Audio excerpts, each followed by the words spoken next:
Lux presents Hollywood.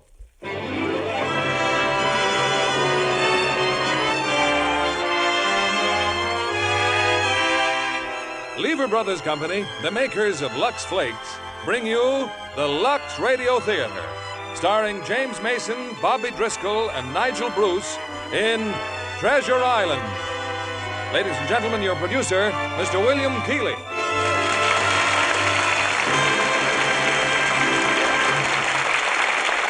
Greetings from Hollywood, ladies and gentlemen.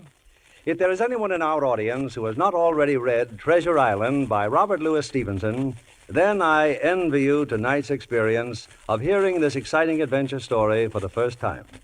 You'll make the acquaintance of one of the most famous characters in literature, that fascinating pirate, Long John Silver, and meet young Jim Hawkins, who lived an adventure such as all boys dream about. Treasure Island is also the first picture Walt Disney has produced without his cartoon characters. As the stars of this RKO release, we have James Mason, who I'm sure will now add Long John Silver to his list of fine characterizations. Bobby Driscoll, one of the top young artists of the screen, playing his original role. And that excellent British actor, Nigel Bruce. They all combine to bring Treasure Island vividly to life. And I'm sure all housewives will treasure the new Lux Flakes. You know, it's hard to believe that Lux could be improved in any way. But new Lux with color freshener is more than ever the favorite wardrobe care of Hollywood screen stars. The curtain rises on Treasure Island, starring James Mason as Long John Silver, Bobby Driscoll as Jim Hawkins, and Nigel Bruce as Squire Trelawney.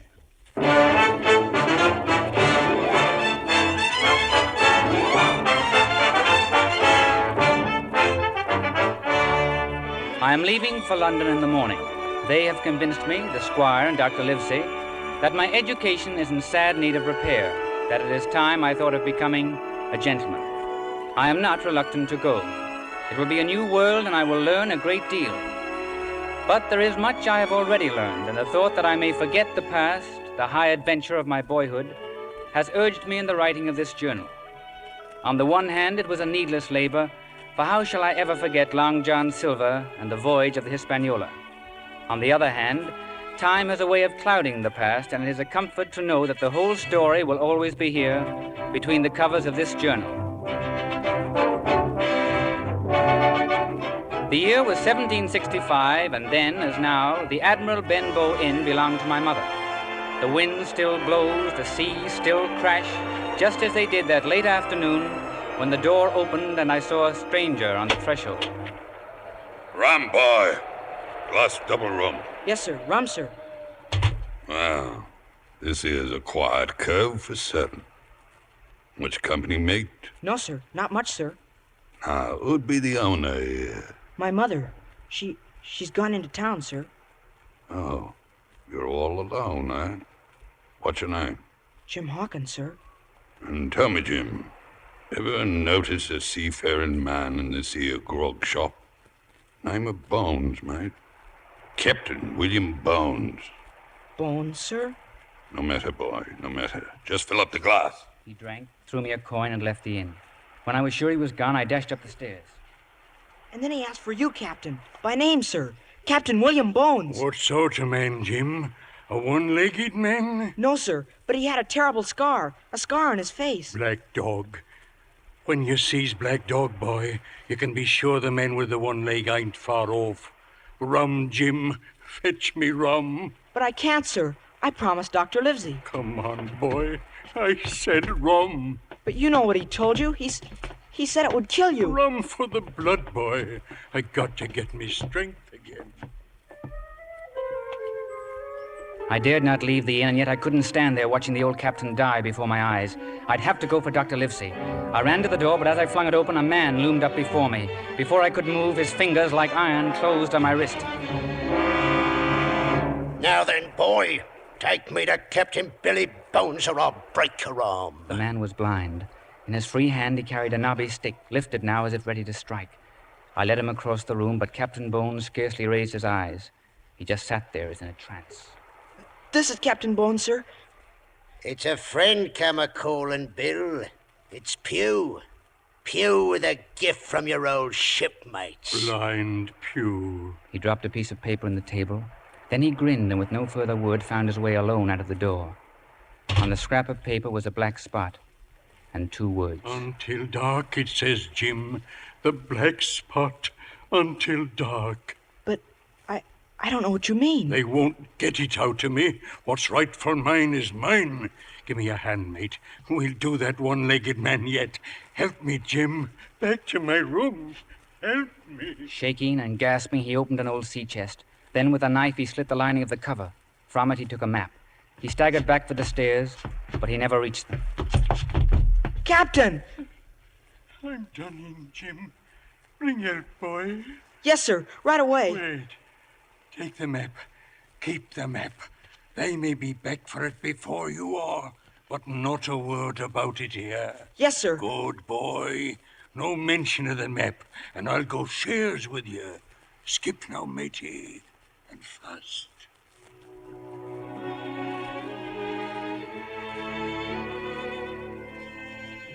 It was dark when I returned to the inn with Squire Trelawney and Dr. Livesey. The place had been ransacked. We found Captain Bones on the stairs. He was dead. Well, Livesey, what's your verdict? He wasn't killed, Squire. He died of shock or rum. I wonder now what those rascals wanted of him. I think I can tell you, sir. Now that he's dead. It was this, sir. Bless old Jim, it's a map. Odds my life, look what it says, Doctor. Flint's map. Flint? Flint the pirate? How'd you come by it, lad? He gave it to me, sir. He said we'd share. Share what, Jim? Pirate treasure, Livesey. Flint's gold. Oh, come now, Why, Squire. everybody knows of the ships that he plundered, but our departed friend seems to be the only one who knew where the treasure's been hid. So that's what the scoundrels wanted. The map of Flint's treasure island. Oh, you're a trump, young Hawkins. Mark my words, you will share. Listen to this, Jim. Spyglass Hill, it says, bearing south-southeast to Finger Trunk Tree, thence 2 cables south. Go on, man, go on. There to larboard, due northeast to foot of White Crag, 10 paces east, just of 700,000 pounds. Bless my soul. Why, with favorable winds and a clue like this, we'll have Flint's gold within the year. And the 2 of you are coming with me. I'll fit out a ship, Oh, you speak for yourself, Squire. I have a practice. Hang your practice. Do you think I'd go to sea without a ship's doctor? Furthermore, you assume this map is authentic. Assume, do I? Then why were those ruffians here? And why is Captain Bones dead? Tell the truth, Livesey. You're frightened. Scared as a rabbit. There's only one man I'm afraid of. Name the dog. Name him. You can't hold your tongue. Blast you. I'll be as silent as the grave. And I'm off to Bristol in the morning. You know, Jim, I believe he means it. I'll find a ship in Bristol, and then you and Jim can join me. You'll make a famous cabin boy, Jim. I'll see to that. His mother may have something to say about that. She'd listen to you, sir, if she knew you were going. To be sure he's going. I'll wager my wig on it.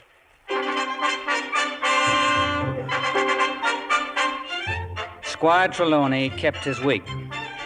I was still in a delirium of joy when I found myself many days later on the wharves of Bristol.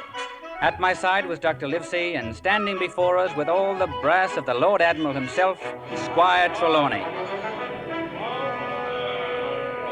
Well, we're here, Squire. Fools that we are. Look out there in the bay. There she rides, gentlemen. A ship. You've got a ship. 3 masts, square-rigged, with the name Hispaniola. Hispaniola. Oh, she'll bring back all the pirate gold that we can put aboard her. No talk of treasure, I beg you, not in a public No. place. Be sure to. Mum's a word. Well, now, when do we go aboard? Well, you better ask Captain Smollett. 5 days he's been selecting a crew. 5 days. Cautious, Outrageous, eh? When I threatened to step in, he told me to hire a sea cook. So, by Jove, I did. A chef from Paris, I presume. Oh, none of your little jokes, Livesey.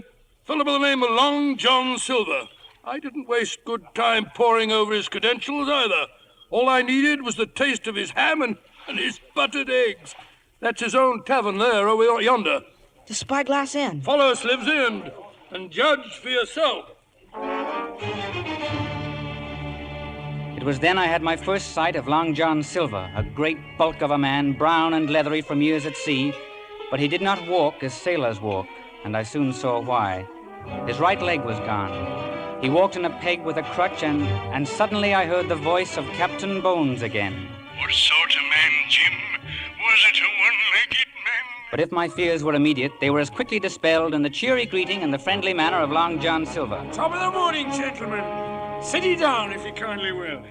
For you, Squire, kidney pie, piping out. And this be for Dr. Livesey. You know my name. Squire's told me that much about you two of you, it comes naturally to. And this'll be young Master Hawkins. Yes, sir. Hawkins. Proper seafaring name it is. You run your house well, my man. It isn't often I see fruit in a tavern. It's a rule of health, which same I learned while sailing under the immortal Stanley. God rest his soul. Do you hear that? Under Admiral Stanley. Aye, Your Honor. Quiver Bay.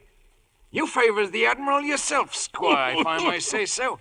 Why, you him could make up your mind like that. Oh, do I now? I've noticed it afore, too. Wouldn't surprise me none to hear you say, heave up the anchor, lads.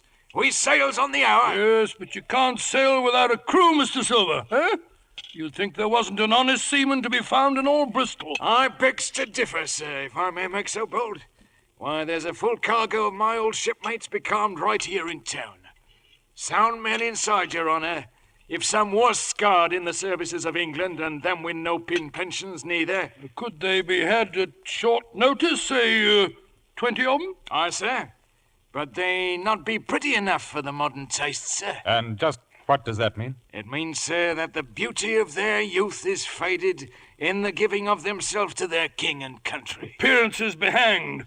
Bring in a crew come sundown, and I, for one, will be greatly obliged. Well, sir, I will say this, sir. I knows every seaman in these here parts like the palm of this hand. Excuse me, Mr. Silver. Aye, Master Hawkins. Did you ever know Captain Billy Bones? Bones? Billy Bones? What ship did he sail on, matey? He was a pirate, I think. Lord love ye, lad. Them as sailed with the Admiral had no speaking acquaintance with pirates. Aye, look at the lad, Squire, and Doctor, sir. The spitting image of myself when I was his age. Head full of pirates. But he'll find that the sea be mostly hard work, and the biggest satisfaction a man gets is doing his duty. And now, begging your pardon, sirs, I suggest you fill up while the victuals is still hot. There was no doubt about it. Long John Silver was the finest cook who ever sailed the seas. When the meal was over, the squire was all for taking us aboard the Hispaniola. But Mr. Silver had a different thought. I've been thinking, Squire, could you spare me the services of Master Hawkins, just for today, I mean? Oh, but what on earth do you... I've more on my hands. Putting the inn ship shape for the new owner, sir. And there's the crew you've asked me to run. Oh, to be sure. Stay here, Jim, and lend him a hand. But sir... This way, Dr. Livesey. Don't worry, Jim. We'll be back for you before night. Now then, lad, suppose you comes with me into the galley. We can talk free there, each to the other. Why, that's a parrot in there. And an evil-minded bird she be. Belay, old bumbles, belay! I said belay! Swearing blue fire in front of a gentleman. Is she yours? Aye, lad. Captain Flint, I calls her, after the famous buccaneer. 'Twas the pirates who taught her how to swear. If you want to know about pirates, Jim, ask Captain Flint. Only I'll wager as how you can't make her talk. Go on, lad, try. Pirates, Captain Flint. Pirates. You did it! You made her talk, strike me, boy. Smart as paint you be. Mr. Silver, look. They're out the window. Aye, lad? That man, they're on the quay. Be someone you know? Black Dog. He's a pirate. I know he is. Pirate? Tell me, matey. I'll call all hands and run him down. Hurry, please. Don't let him get away. There be a pirate, the lad says. Do your duty, men. The men left the tap room. Through the window, I saw them hail Black Dog. He turned quickly and ran, the others after him. But I could not help thinking that they were letting him escape. He got away, lad. Too quick he was. A pirate, eh? What was he doing here, I'd like to know? I don't know. Black Dog, eh? Black Dog, I'll black dog him. That's a pistol. Aye, and all loaded, matey. Here, feel the balance. Gee, it's a fine pistol, Mr. Silver. Mind the trigger guard. Solid silver. Special made for Admiral Stanley, who gave it to me, rest him, for loyal and conspicuous service. Do you think you could shoot it? Oh, yes, sir. I might have known. Smart as paint, just like I said. Put the pistol in your pocket, boy. And if you clamps your lights on that there black dog, repel boarders. Yes, sir. You see, I knows a lad I can trust whilst I'm out doing my duty by the squire. You're leaving? And when I comes back, I'll have a crew, and you'll have a sidearm. You mean to keep? That's my meaning, matey. Now, be we shipmates? Shipmates. It's a fine, bold shake of the hand you've got, Master Hawkins. Clear sailing, matey.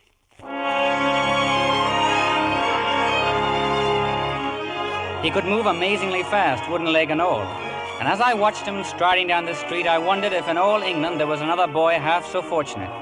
Out in the harbor rode the good ship Hispaniola. Our voyage, buried treasure, and Long John Silver was my friend. That afternoon, Dr. Livesey took me out to the ship, and then at sundown, Long John Silver came aboard. He had kept his word and brought a crew. And like I said, Squire, they ain't pretty, but they knows the sea. Line up, chums, so his honor can look you over. Oh, they were an ugly lot, all right. Captain Smollett wanted no part of them, but the squire insisted, and every man of them was signed aboard. And then the captain asked the squire and Dr. Livesey to step into his cabin. I'll speak plain, gentlemen. I don't like this cruise, and I don't like the men. Possibly, sir, you don't like your employer either. We need trustworthy crew, not one recruited out of the muck by a ship's cook. The ship's cook was acting under my orders. And is the cook responsible for the ship's safety? Well, I must say... Captain Smollett, we are all concerned with the ship's safety now. Now, what do you propose? The whereabouts of any treasure map to be kept strictly secret, even from myself and my mate, Mr. Arrow. The firearms... removed from the forward hold and stored aft here. But surely you don't anticipate mutiny? Well, if I did, I wouldn't put out to sea at all. Ah. Well, Trelawney? Anything that'll get us out to sea. Agreed, then. You'll find, gentlemen, that I'll do my duty. I can vouch also for Mr. Arrow, my mate, and the 5 men of the crew I had previously signed. And when can we sail? We should be ready by midnight. Oh, very well. Come along, Livesey. Hang it all, man. Why did you take the fellow's part? Because I think our captain's a very conscientious man. Well, I find his conduct un-English. Downright un-English.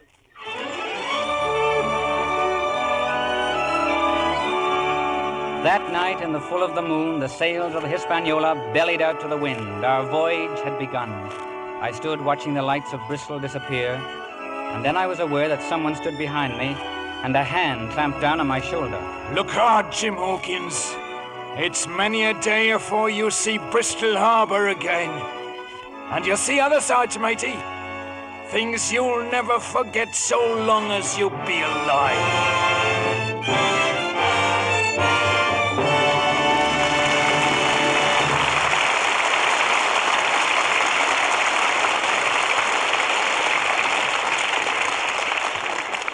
In just a few moments, our stars will return with Act 2 of Treasure Island. But first, listen. Listen to what Hollywood is saying. Marvelous, sensational. It's perfect. Nothing like it. Joan Caulfield says... I could hardly believe my eyes. Claudette Colbert says... It's simply wonderful. Alexis Smith says... It's better than ever. It's sensational. It's new Lux. A better than ever Lux. New Lux with color freshener. The most thrilling improvement since Lux was invented. New Lux with color freshener is a real beauty bath for fabrics. It gives new life to all colors every time they're luxed. Hollywood screen stars, women everywhere, are saying it's a washing miracle. Smart prints are brighter and gayer, look glowingly alive. Wait till you see what it does for white things. They stay frosty white, dazzling white, whiter than you'd ever dream possible. All colors sparkle with new life and beauty every time you wash them. No other way of washing makes all your nice things look so fresh, so bright, so truly new. And this wonderful New Lux is mild and safe as ever. Now, more than ever, New Lux with color freshener is the favorite wardrobe care of Hollywood screen stars. The Lux in your neighborhood store right now is New Lux with color freshener. Get a big box tomorrow. Give all your nice washables that nice as new Lux look. Here's our producer, Mr. Keeley. Act 2 of Treasure Island, starring James Mason as Long John Silver, Bobby Driscoll as Jim Hawkins, and Nigel Bruce as Squire Trelawney.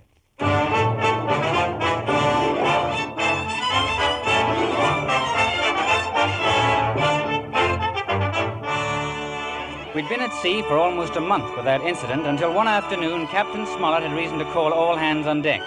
Mr. Arrow, the mate, had found a pistol in one of the seamen. Since this is the first offense, I shall let it go unpunished. But let it happen again, and the penalty will be 15 lashes.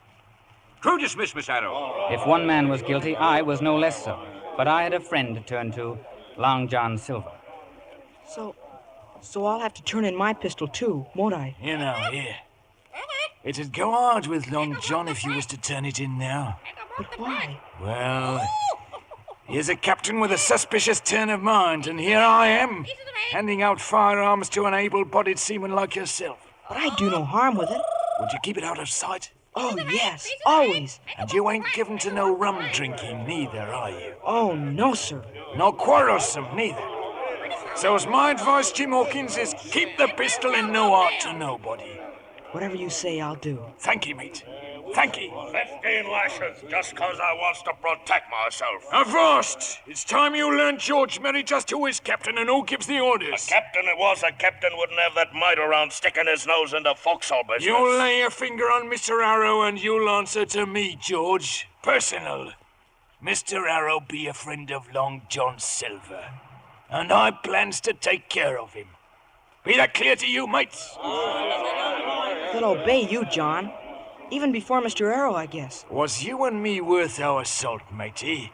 We'd think out of a way to sweeten Mr. Arrow's disposition. Like something special for his supper.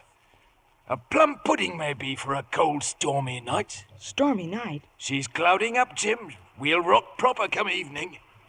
Only plum duff ain't no better than bilge water without rum. Can't you get rum for cooking? And have Captain suspect me of sneaking double grog? Then why don't I ask Squire for some? Without Captain knowing? I'm sure I could. Blow me down, you're a good un, Jim. I seen that from the start. Get the rum, boy. Bring it below. We ran into weather that night just as Long John said we would. The crew and the forecastle were slow to change watch. Mr. Arrow came below to rouse them out. Starboard watch on deck! Lightly now! Starboard watch on deck! Mr. Arrow, could you spare me a moment, sir? Well? If you'll step in the galley, sir. Plum duff. Made special for you, sir. I'm obliged, Mr. Silver. Then have your fill, sir. And this here bottle is what gives it its flavour. How full it is, so sweeten it, sir, to suit your taste. Aye, sir, to suit your taste.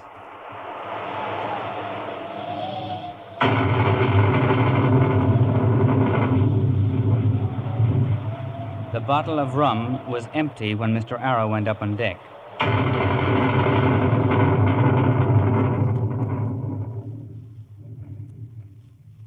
By morning, the storm was over. It was Squire Trelawney who told me the news. A tragedy, Jim. A tragedy, a great tragedy. Squire, what happened? Mr. Arrow, last night in the storm, apparently he was washed overboard.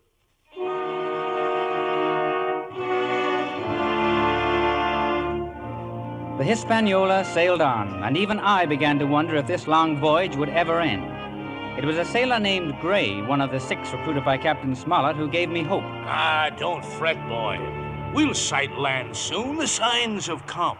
What signs, Mr. Gray? For one thing, the crew's turned quarrelsome. Then the beer's all gone, and water kegs crawling. Sure signs, boy, of a landfall. But there's still some apples left in the barrel. Well, when the last one's ate, we'll sight land for sure. Then I'm going below and eat them all. I went below to the apple barrel. It was a huge barrel, and being almost empty, I found I had to climb in to get at the few that were left. A moment later, I heard voices, the crew, and among them, Long John Silver. Hey, you've got something to tell us, Mr. Merry. Well, what be your evil thoughts? We can take this ship right now. What are we waiting for? Aye, since me and Anne's joined you, the only ones on the captain's side is Gray and Joyce and Hunter. And I say cut their throats. And I say there'll be no killing till I gives the word. You're growing soft, John. When we was with Flint, you was all cut and ripped. You thick-headed swab. Who got rid of Arrow so quiet no one even suspected? Not even young Hawkins, who brought me the rum for the job. And who'll get you the firearms the same way when the time comes? All we want to know is what we're waiting for. We're waiting while a first-class navigator like Captain Smollett saves this here bumboat to our destination. We can steer a course, but who's to set one? Such being the case, you wait till I give the signal. Eatin' forecastle grub while them in cabins has meat and wine and rum. When a thirst be upon you, George Merry, bite into an apple real savage. I've a mind to chew one now, myself. There be the bear, old John, but you got to reach for him now. You just drop a knife on one, Mr. Hands, and plucks it out. I heard his knife slip out of the sheath. I saw the blade poised over me, but it never descended. On deck, Mr. Gray had sighted land.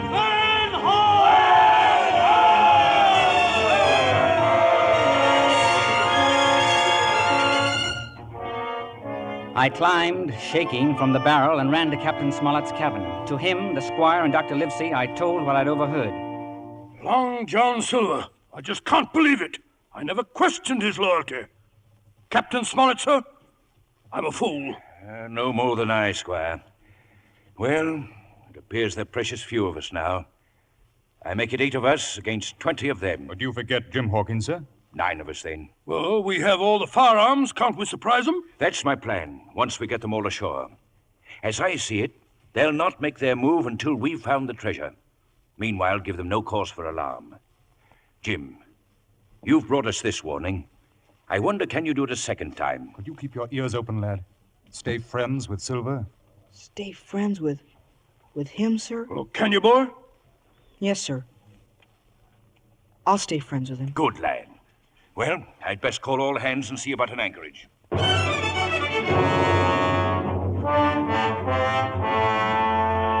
never seen that island before. Now then, have any of you ever seen that island before? Oh, yes, sir. I was cook once on a trader as watered here. Do you remember the anchorage, Mr. Silver? Yonder, sir. There in that inlet. You give me a strong pull with the longboat, and I'll guide this ship in like a lamb. Good. Stand by to drop anchor in low on the boat. Any questions? If you please, sir, could I go along with Mr. Silver? Well, Mr. Silver? I'd be that happy to take him, sir. Young Hawkins could try his hand on a tiller. Permission granted. You did well, Jim. What did he mean about guiding the ship? The longboat will tow us into anchorage.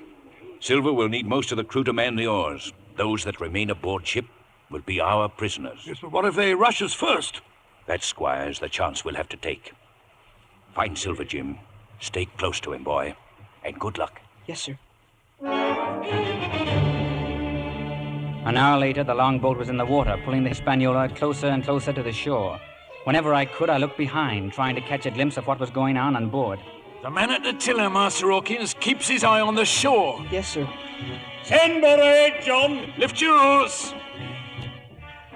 Drop your anchor, Captain, sir. This here's your spot. I heard the splash of the anchor behind us, followed almost at once by shouts of warning from Captain Smollett. On your guard, men! The gold knife! What's he yelling about? That fool George Merry.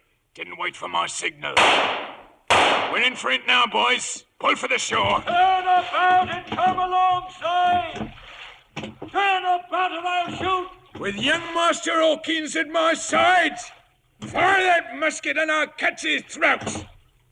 Merry! You blundering squid, can you hear me? I hears you. Them shots was just the war. Then lie low till the treaty be made. And this time follow orders. You dare to harm that boy, and I'll Begging your pardon, sir, I ain't finished with what I got to say. I'll give you 1 hour to send a boat ashore with Flint's map and give yourself up to Mr. Murray. So be it if you want to see young Hawkins alive. Do what he says, Jim. We'll save you. Don't take it so hard, matey. Why, it's lucky you come along with old John here, or he'd have had nothing to bargain with. Let go of me. Why, even puts my knife away. There now, see? Come back here, you! After him, you swabs!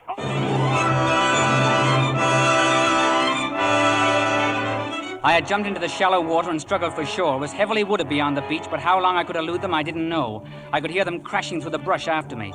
But gradually the sound of my pursuers grew distant. They'd gone inland, and later a wisp of far-off smoke revealed they were making camp. As I turned for the shore, something sprang at me from the bushes. It was the figure out of a nightmare. I drew the pistol Silver had given me and... No! No! Don't shoot! Don't! I'm poor Ben Gunn, I am. You wouldn't harm poor Ben Gunn. Out of my terror, I saw a human being, scrawny, long-haired and bearded, his bones covered with pieces of tattered canvas.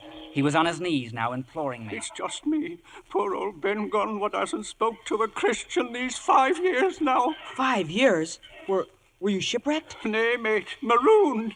Tell me, that ship, would that be Flint's ship? No, Flint's dead. But I seen his men. I seen them come ashore. Some of them are Flint's men, but they got aboard by trickery. Aye. And is there among them a man with one leg? Long John Silver. And I hate him. Oh, he's come back. I'm as good as dead.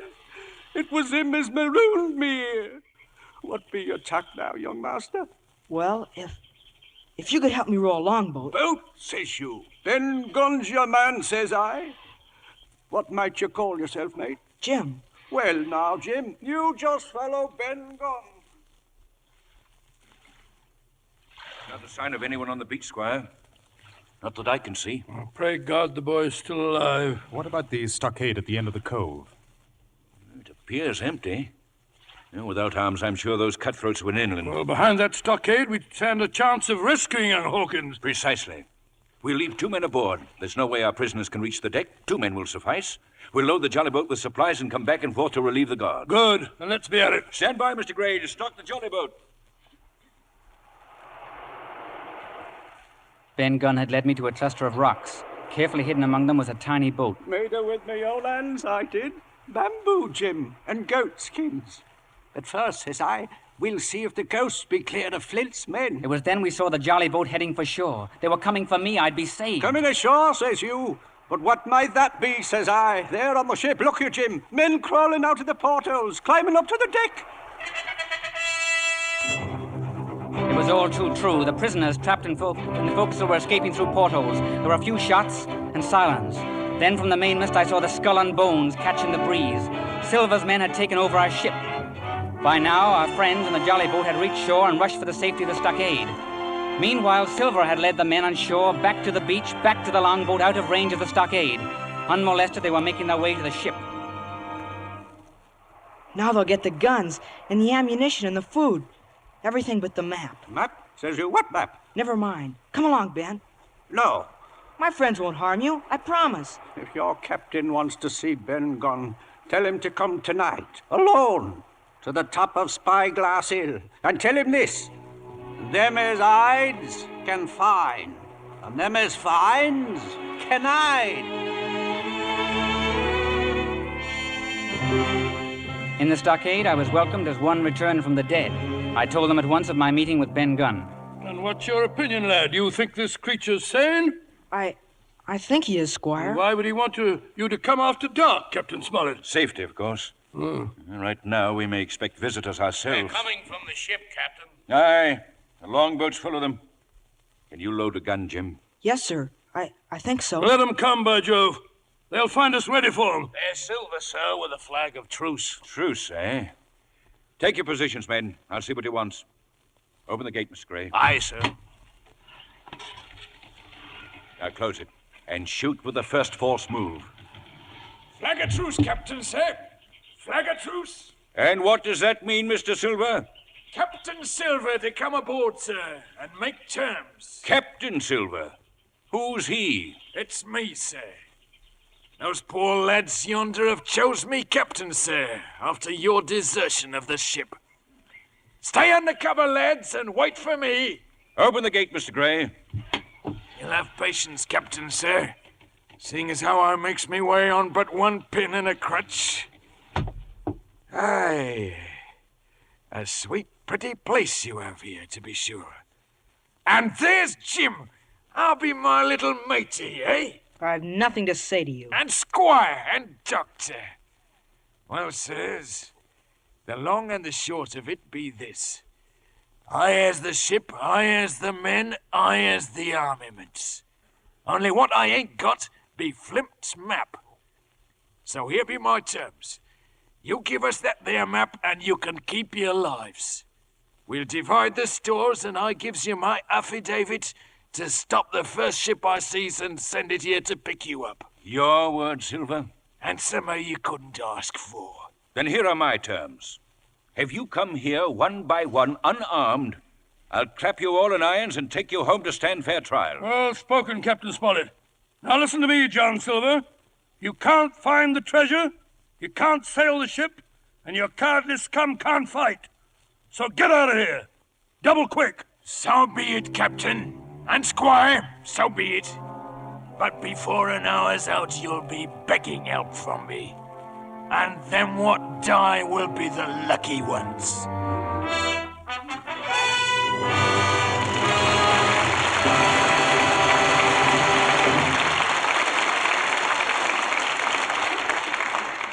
After a brief intermission, we'll resume with Act 3 of Treasure Island. Tonight, I've chosen as our guest 12-year-old Catherine Beaumont because she is the voice of Alice in Walt Disney's delightful new Technicolor version of Lewis Carroll's classic, Alice in Wonderland. You posed for the artist, too, didn't you, Catherine? Yes, I did, Mr. Keeley. But you won't see me on the screen. I just serve as an inspiration to the artist. And a very lovely inspiration. You know, you're so much like the original Alice.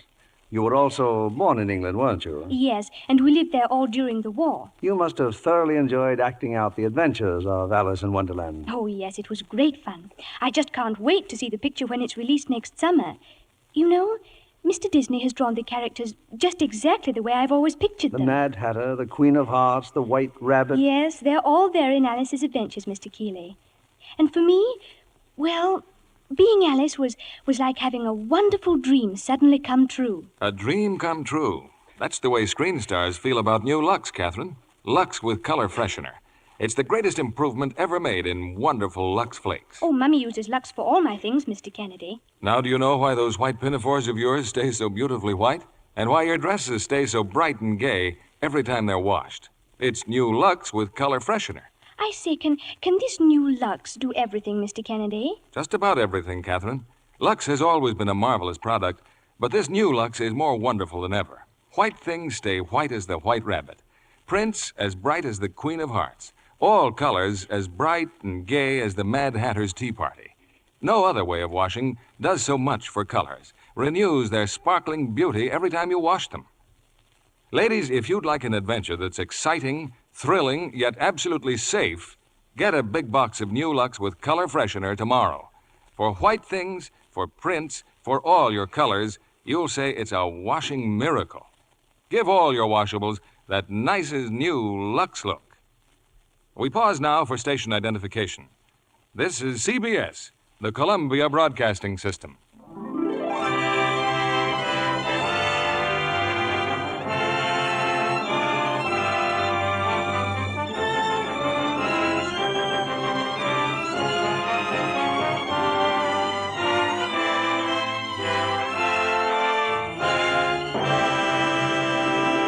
The curtain rises on Act 3 of Treasure Island, starring James Mason as Long John Silver, Bobby Driscoll as Jim Hawkins, and Nigel Bruce as Squire Trelawney.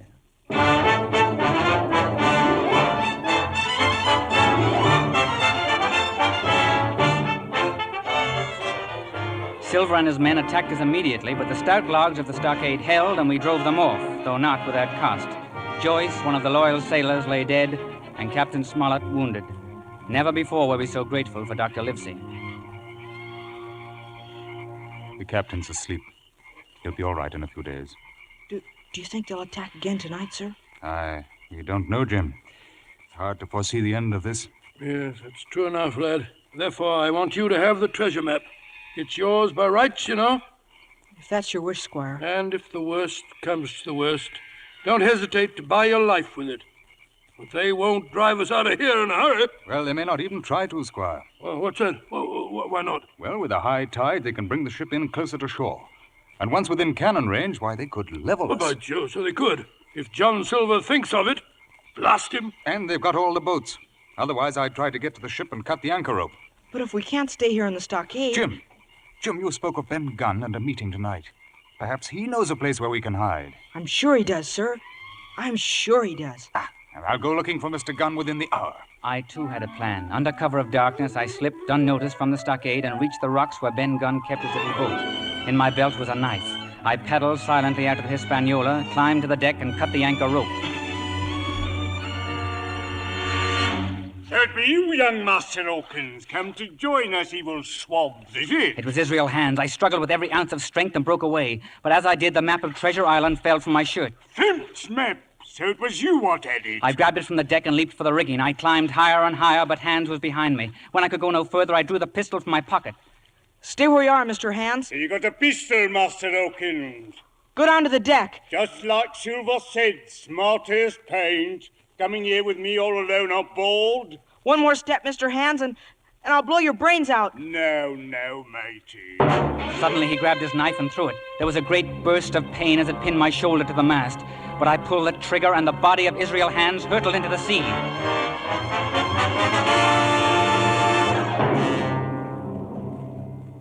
I clung to the ropes and pulled out the knife, but for moments after I was unable to move.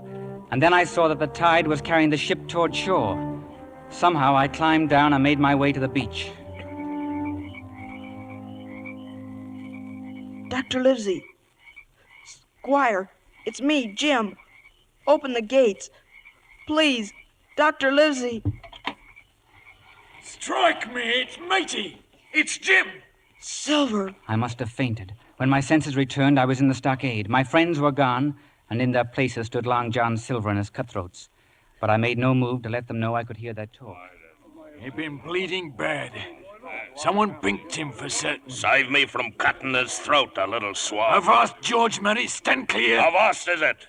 Maybe a touch of steel would show Master Hawkins which side he were on, and some others I could name as well. Maybe you think you be captain here, eh, George? This here crew would lay a sight more confidence in a captain as allowed us our say about enemy prisoners. Why, you knothead.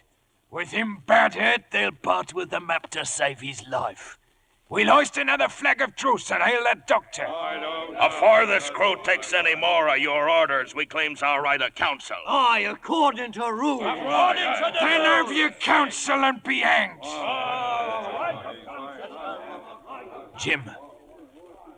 Jim, can you hear me? Where's Dr. Livesey and the squire? They give us the slip, lad, during the night. Now lay still. You'll be cared for proper. Old John'll fetch the doctor here. And then, lacking a leg as he did, he climbed with great labor to the top of the stockade, hung a flag of truce, and shouted for Dr. Livesey. Don't fret, boy. They'll see that flag. And, speaking of seeing things, I just been seeing something myself. The Hispaniola beached on the shore. That be your doing, Jim. That be the cause of your hurt. Yes, I cut the anchor rope. 'Tis a real wicked trick, Jim. And was I you, I'd keep my mouth shut about it. We finished counsel, Mr. Silver. This be for you. A piece of paper, is it? With a spot of black on it. And the word deposed. Wrote very pretty, George. We're choosing a new captain, and do they vote me in, I'll see. There'll be no voting until the treasure map be disposed of. Until then, the black spot ain't worth a biscuit. Map or no map, we ain't giving up no hostage till we lays hands on treasure. And I'll be here to find same without the map. Silver! Silver! It's him, the doctor. He's seen the flag. And lay to, all of you. It's young Hawkins, sir. He be hurt. If Jim's there, bring him out of the stockade. If I set you out yonder, Jim, do you give me your affidavit not to slip cable? Yes, word of honor. Stand by while I parleys. And a sharp lookout on all sides. My eyes be on a man what's trying to get a foot in each camp, and him with only one leg. We met some 50 yards from the stockade. As gently as he could, the doctor dressed my wound. Taken to knifing boys, eh, Silver? Not me, sir. Why, if it hadn't been for Long John, he'd have had his throat cut. He got aboard that Hispaniola, sir, which same he's gone and beached. He's what? Last night. Yes.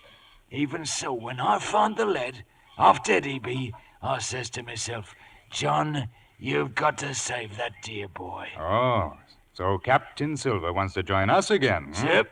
I'll be honest and open with you as I always am. I do. I think's gold dust of this dear boy. Took to him like pitch, I did. You'd have killed me yourself if you'd have had the map. But you'll never get it. I'll die first. But I got the map, Jim. Be this the same or be it not? Doctor, he's got it. Last night when I picks you up outside the fort, there the map be in your shirt. But old John ain't human, he ain't. He didn't care about saving his little mate's life. All he wanted was this here map. And what good's a treasure without a ship to haul it? And what good be a ship, sir, if only to haul me to the hangman?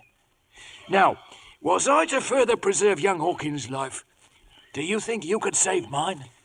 You can save Jim. I could guard the boy from them there scum, but they'll not give up till they seize the treasure, Doug. I want to speak with the boy alone. Speak and be welcome.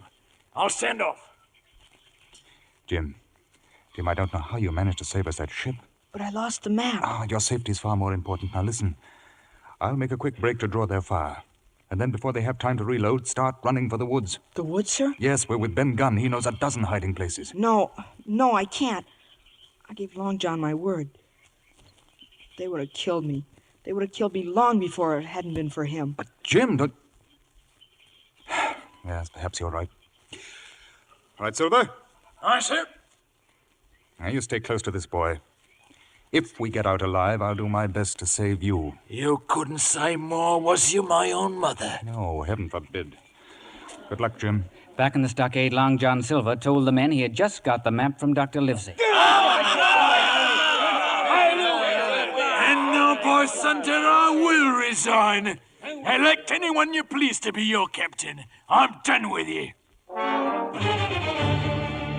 At once, the treasure hunt was underway. They followed the map with unholy care, and in a frenzy, they started to dig, clawing at the ground like animals. In a matter of minutes, they struck the chest. Wild-eyed and gasping, they heaved it to the surface and broke it open.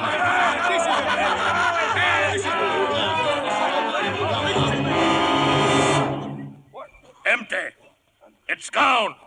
Treasure's gone. Stand by for trouble, Jim. Look, one dirty guinea and that's all. There's your 700,000 pounds, Mr. Silver. Hardly worth dividing, is it, Joe? So you did make a bargain with the doctor.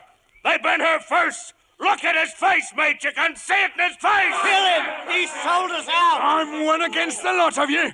But I got 2 pistols, and the first one who...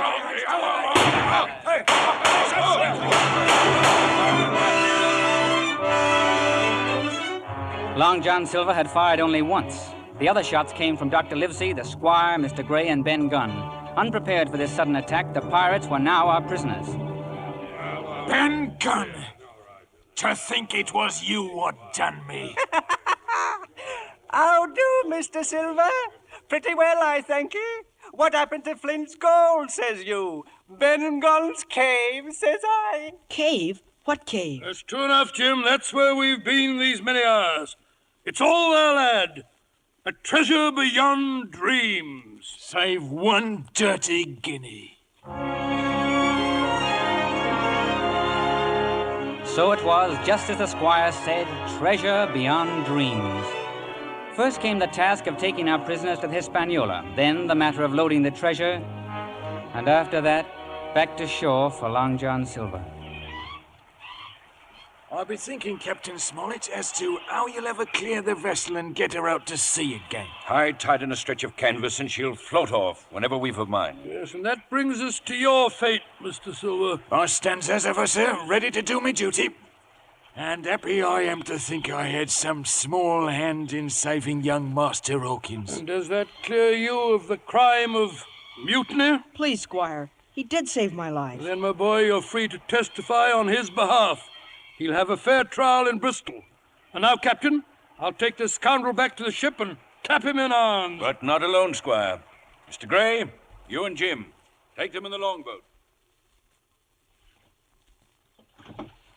Not a move out of you, Silver. None of your monkey shines, mind you. Would you permit a word, sir, with matey? Talk your fool head off for all I care. Thank ye kindly, sir. Jim, lad, I'm thinking of Captain Flint, I am. She be still in the stockade. Will you take the parrot, boy? Only remember she can't abide a cage. None of us likes cages, Jim. I couldn't, Long John. You be fond of the bird, ain't you? I'd like to keep her, but she'd only remind me of you. Well, no matter. Though I would dearly love to leave a trinket to a lad I respect. Keep your hands in plain sight, Mr. Silver. Me answer? They'd just be patting the boy, sir. Oh, even so, Look out! He's got my pistol! Put that down! Put that gun down! Put it down! Patting him I was, sir, and what should I come up with but this? Now, drop your oars! Into the water, Mr. Gray! Jump and swim for it, you too, Squire! Confound you! I'll have your hand on the ship! If I may make so bold, sir, I'm borrowing this longboat. So, over you go. Oh, you monster! How can I swim to shore? Just spread your blubber, Squire. Might be as you can float. As for you, Jim. I'll jump. You don't have to tell me what to do. Belay now. I can't row and steer both, so I'm asking you to set me a true course through the channel, and I'll put you off on yon piece of rock. And if I don't... It's the last thing I'll ever ask of you, matey. I took the tiller. I sat in silence as he rowed desperately. It was a narrow channel. Finally, I saw my chance. I yanked the tiller and drove the boat into a sandbar. You put us on a bar. Climb over and shove me off. I'll take no orders from you. And you can't do it yourself, can you? Not with one leg. You put me on here and now you'll shove me off.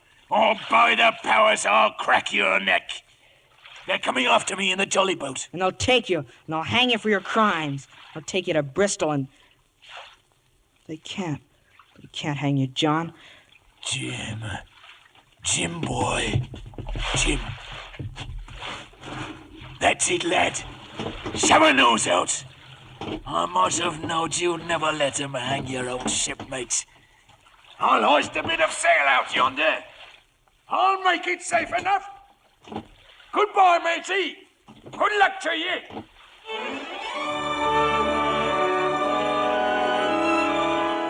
He was well out in open water when the squire and Dr. Livesey reached the sandbar.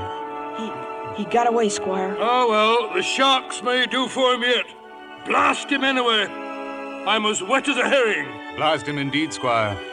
And yet I can almost find it in my heart to hope that he makes it. He will, sir.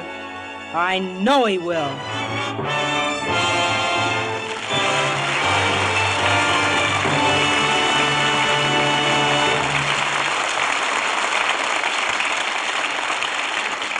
Before our stars return for their curtain calls, here's Libby Collins with the movie news of the week. News about two premieres. First, one of the most important Hollywood premieres in recent years.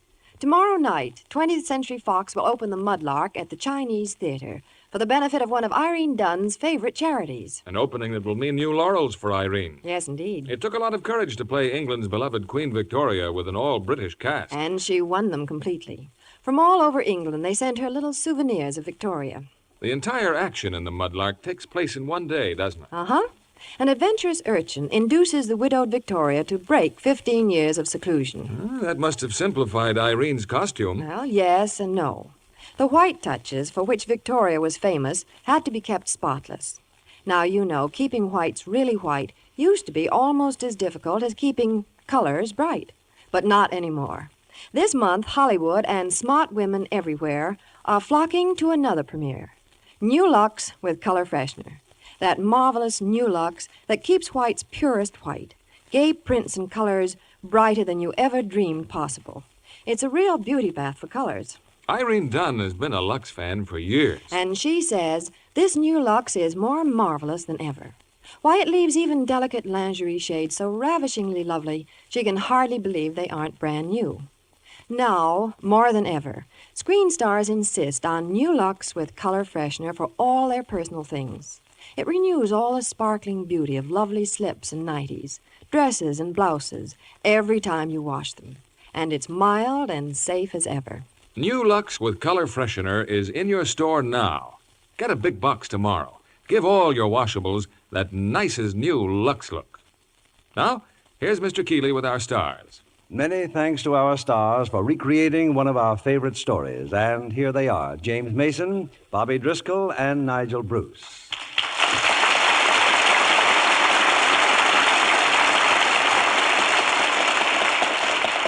Bobby, you've appeared in Walt Disney's pictures before, haven't you? Oh, yes, but I didn't like playing in them as well as Treasure Island. Why was that, Bobby? Well, they had animals in them. You know what scene stealers they are. Oh, yes, we know all about little scene stealers, don't we, Nigel? Yes, I say we do. You know, Bobby, I first played Squire Trelawney in 1934. It's a great story of England, Treasure Island. Tell me, Bobby, how did you like England where you made the picture? Oh, just fine, Mr. Bruce. It was quite an experience. And how about the Lux Radio Theater? Did you enjoy playing here, the rehearsals and all? Oh, just fine. Except in England, after the rehearsals, we always had tea. Well, here, Bobby, we all have Lux Flakes. I think that's a much nicer arrangement, don't you? You know, you're becoming quite Americanized, James. I understand that you've named your new picture company after one of their cities, Portland Pictures, isn't it? Yes, Nigel. Well, that's indirectly, yes. It's really named after my young daughter, Portland, who is named after her godmother, Portland Hoffer, who in turn is named after Portland, Oregon. It's a little confusing, isn't it? Well, it is a bit, old man, yes. Incidentally, our first picture production is A Lady Possessed, adapted from my wife's best-selling novel. You certainly have a talented family, Mr. Mason. Now, you're pretty talented yourself, Bobby. Acting, athletics. And don't forget, I'm a Boy Scout. I was one once, Bobby, about 80 years ago. Bill, I understand that next week your play is a romantic comedy. Yes, James, it's that entrancing one from Universal International Studios, Louisa. And as our stars from the original cast, we will have Ronald Reagan, Ruth Hussey, Charles Coburn, Edmund Gwenn, Spring Byington, and Piper Laurie. What a cast. We'll be listening. Good night. Good night, and happy treasure hunting.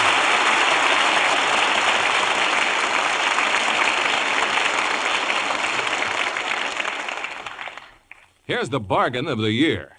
A pair of all-purpose kitchen shears for only 50 cents. Now, during Lever Brothers' Star Value Sale. These sturdy shears are actually worth $1.25, but they're yours for only 50 cents and 2 wrappers from Lux Toilet Soap. You'll find dozens of uses for these heavy-duty shears. They're wonderful for cutting cardboard, twine, fabrics, and flower stems, for cleaning and boning fish, cutting up chickens, even opening bottles and cracking nuts. They'll last for years, and you can have them for only 50 cents, plus 2 wrappers from Lux Toilet Soap. Send coin and wrappers with your name and address to Shears, Box 16, New York 46, New York.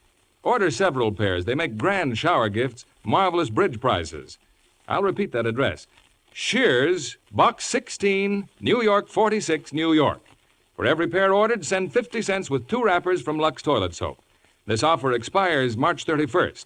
Send for your all-purpose kitchen shears today.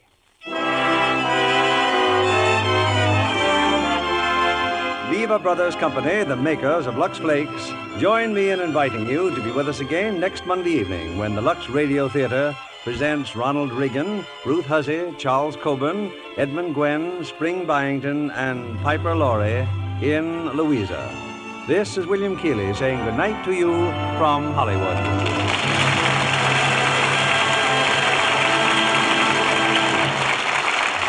Ladies and gentlemen, may we remind you that United States savings bonds are still your best investment. They're both safe and profitable, and you can buy them easily through your payroll savings plan. You'll be helping both yourself and your country when you buy United States savings bonds. Treasure Island was presented and Bobby Driscoll appeared by special arrangement with Walt Disney. Heard in our cast tonight were Charles Davis as the narrator, Ben Wright as Dr. Livesey, and Bill Johnstone as the captain. And Herbert Butterfield, Bill Conrad, Jay Novello, Eric Snowden, Ed Max, Norman Field, Lou Krugman, Eddie Marr, and Dorothy Lloyd. Our play was adapted by S.H. Barnett, and our music was directed by Rudy Schrager. This is your announcer, John Milton Kennedy, reminding you to join us again next Monday night to hear Louisa, starring Ronald Reagan, Ruth Hussey, Charles Coburn, Edmund Gwenn, Spring Byington, and Piper Laurie. Stay tuned for My Friend Irma, which follows over these same stations. This is CBS, the Columbia Broadcasting System.